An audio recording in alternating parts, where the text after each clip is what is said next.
Assalamualaikum warahmatullahi wabarakatuh. Perkenalkan, nama saya Arvinda, kelas reguler 3A dengan NIM 231186206034. Nah, video ini dibuat untuk memenuhi tugas ulangan tengah semester mata kuliah Filsafat Pendidikan dengan dosen pengampu Bapak Dr. Abduludin SPDI MPDI. Untuk soalnya sebagai berikut.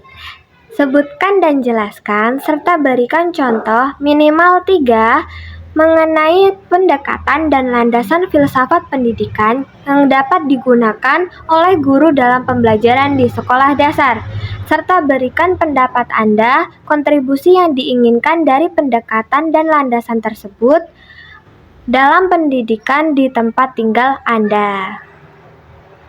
Selanjutnya masuk pada pembahasan, mari kita bahas lebih lanjut mengenai pendekatan dan landasan filsafat pendidikan yang dapat diterapkan oleh guru dalam pembelajaran di sekolah dasar. Nah, apa sih itu filsafat pendidikan?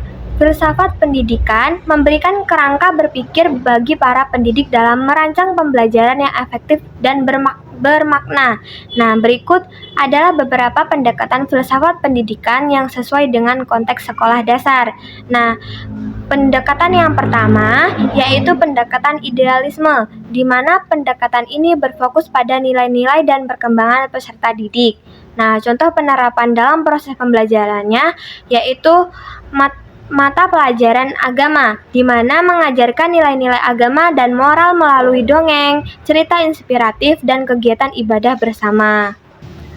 Nah, untuk contoh nyatanya, pada pembelajaran tema persahabatan, guru bisa menceritakan kisah persahabatan antara sahabat sejati, di mana siswa diminta untuk membuat gambar atau menulis cerita tentang pengalaman persahabatan mereka.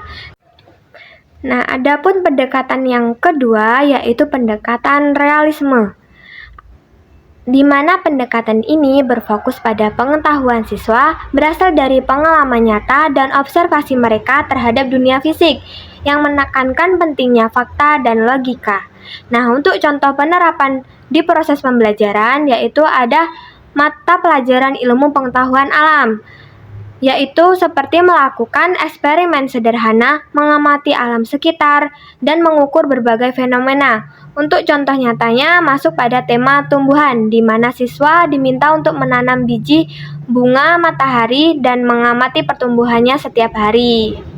Adapun pendekatan yang ketiga yaitu pendekatan pragmatisme, di mana pendekatan ini berfokus pada pengetahuan yang bernilai adalah pengetahuan yang berguna dalam kehidupan sehari-hari, yang menekankan pentingnya pembelajaran yang aktif dan sesuai dalam kehidupan sehari-hari siswa. Untuk contoh penerapan dalam proses pembelajaran yaitu pembelajaran berbasis proyek, memberikan tugas proyek yang mengharuskan siswa untuk menerapkan pengetahuan yang telah mereka pelajari dalam kehidupan sehari-hari. Nah, untuk contoh nyatanya masuk pada pembelajaran tema sampah, di mana siswa diminta membuat kerajinan tangan dari bahan bekas. Selanjutnya, masuk pada pembahasan menurut pendapat saya, kontribusi yang diinginkan dari pendekatan dan landasan filsafat tersebut dalam pendidikan di tempat tinggal saya, yaitu adalah seperti yang sudah dijelaskan tadi, ada pendekatan pragmatisme yang menekankan pada pengalaman langsung dan penerapan pengetahuan dalam kehidupan sehari-hari. Nah, untuk tujuan utama dari pendekatan ini adalah agar siswa tidak hanya menghafal teori, tetapi juga mampu menerapkan ilmu yang mereka pelajari untuk memecahkan masalah dan membuat keputusan dalam kehidupan sehari-hari mereka.